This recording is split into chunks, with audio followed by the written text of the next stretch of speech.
সকালবেলা ঘুম থেকে উঠে বাইরের দরজায় জল দেওয়াটা সব মানুষের বাড়িতেই হয়, আমাদেরও হয়।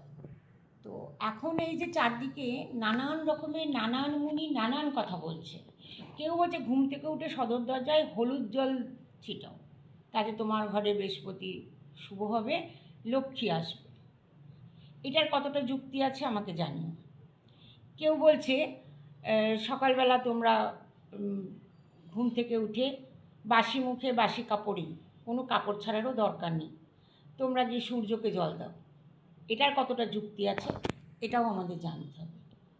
কেউ বলছে শুধু কর্পূর জ্বালাও বাড়িতে, তাহলে তোমার বাড়িতে অর্থ আসবে। এটার কোন যুক্তি আছে সেটাও জানি না। আবার কেউ বলছে কর্পূরের সঙ্গে লবঙ্গ দিয়ে জ্বালাও, এটারও কতটা যুক্তি আছে সেটাও আমরা জানি না। কেউ বলছে লবঙ্গর সঙ্গে আবার এলাচ দাও, এটারও কতটা যুক্তি আছে আমরা জানি না।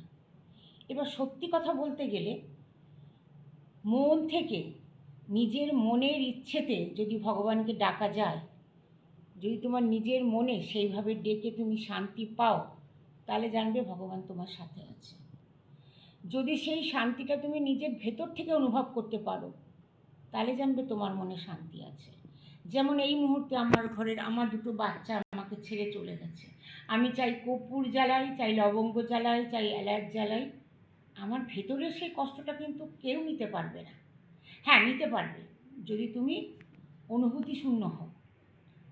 তাই কোনো কিছুকেই করার আগে নিজের মনকে জিজ্ঞেস করবে যে তুমি মনে শান্তি পাচ্ছ কি না, এই কাজটা করে তোমার শান্তি হচ্ছে কি না। আমি শুধু শুধু কর্পূর জ্বালালাম, লবঙ্গ জ্বালালাম, এলাচ জ্বালালাম, আমার মনে শান্তি হলো না, তাতে কিন্তু কাজ হবে না। যদি তুমি মনে শান্ত করে মনকে শান্তি দিয়ে কোনো কাজ করো, তো তখন দেখবে তোমার মনে শান্তি আসবে। আর বাকি একটা জিনিস আমি জানি, যে নিডি, যার প্রয়োজন আছে, তার মুখে দুটো অন্ন তুলে দিলে কিন্তু ভগবানও সুখী হয়, ভগবানও শান্তি পায়।